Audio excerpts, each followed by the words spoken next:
Bonjour mes élèves, vous êtes prêts? Dans cette vidéo, nous allons découvrir comment mettre un problème en équation. Pour cela, on poursuit la méthode de résolution d'un problème suivante. Premièrement, lire attentivement l'énoncé du problème. Deuxièmement, choix de l'inconnu. Le fait qu'on ne le connaît pas, on le désigne par une lettre de notre choix. Troisièmement, mise en équation du texte. À cette étape, nous allons extraire une égalité à partir de l'énoncé du problème qui représente son équation. L'étape suivante, c'est résoudre l'équation obtenue.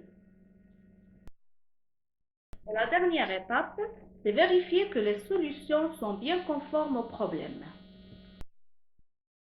Prenons le problème suivant comme un exemple. D'abord, on lit attentivement l'énoncé. Farid passe 3 contrôles en maths. Au deuxième, il a 2 points de moins qu'au premier. Au troisième, il a 3 points de plus qu'au deuxième. La somme de ses notes est 53. Alors, quelles sont les notes de Farid?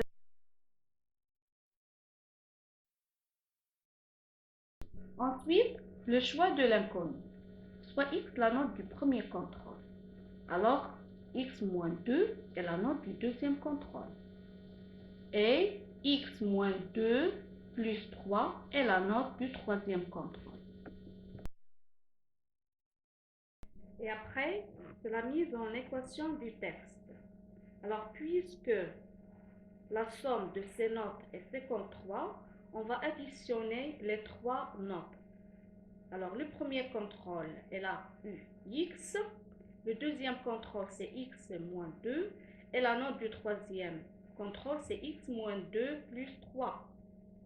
On va les additionner, c'est-à-dire x plus x moins 2 plus x moins 2 plus 3 égale à 53. C'est l'équation obtenue.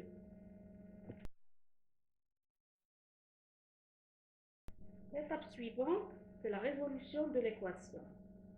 Alors, x plus x moins 2 plus x moins 2 plus 3 est égal à 53.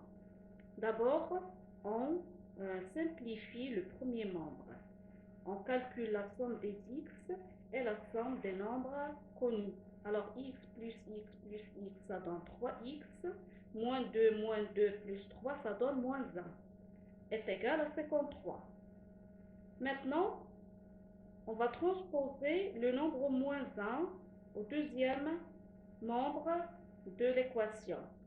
Alors, il va changer de membre, il va changer aussi de signe. Ça va donner 3x égale à 53 plus 1. On simplifie le deuxième membre, on obtient 3x est égal à 54.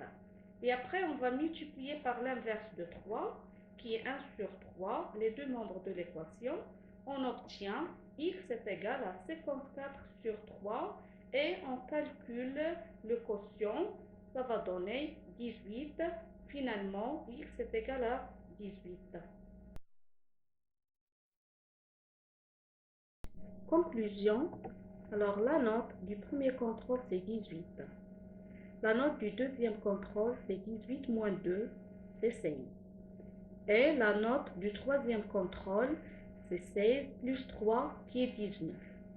Alors maintenant, testons si la solution est conforme au problème. Pour cela, on calcule la somme des trois notes.